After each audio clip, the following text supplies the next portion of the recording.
है तो कुल 20 रियासतों में कुल 91 पार्लिमानी हलके हैं जहां वोटिंग जारी है। कुछ जगहों पर जहां पर नक्सलवाद से जो मुतासर इलाके हैं वहां वोटिंग अब रुक चुकी है और जो फीसद आ रहा है वोटिंग का वो अलग अलग जगहों से अभी अलग अलग फीसद आ रहा है और मजमूई तौर पर ये 50 के आसपास है, कहीं कुछ ज्यादा कहीं 60% भी, जैसे विजयपुर में 60%। लेकिन ये पूरे तौर पर पार्लिमानी हलके का नहीं है बल्कि अलग अलग पार्लिमानी हलके में जो अलग अलग विधानसभा के असेंबली हलके हैं, असेंबली के जो हलके हैं उनके हिसाब से है। तो कुल मिलाकर कोई ऐसी बहुत बड़ी जो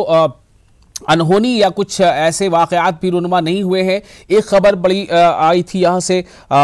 अनंतपुर से आंध्र प्रदेश के कि वहाँ वाईएसआरसीपी और तेलुगु देशम पार्टी के जो वर्कर्स हैं वो आपस में भिड़ गए थे, जिसके नतीजे में दोनों तरफ से दोनों पार्टियों के एक सीनियर जो वर्कर्स हैं उनके जो लीडर हैं उनकी मौत भी हुई थी। और लगातार इसी बीच हमारा ये जो गुफ्तगू है हमारी ये भी जारी है कि आखिर किस तरह के मुद्दे हैं, किस तरह के हालात हैं। और वोटर्स हालांकि काफ़ी लंबी कतार में दिख रहे हैं, लेकिन क्या मौसम का थोड़ा असर, जो कि कुछ जगहों पर जो शिद्दत है गर्मी की उसके वजह कर भी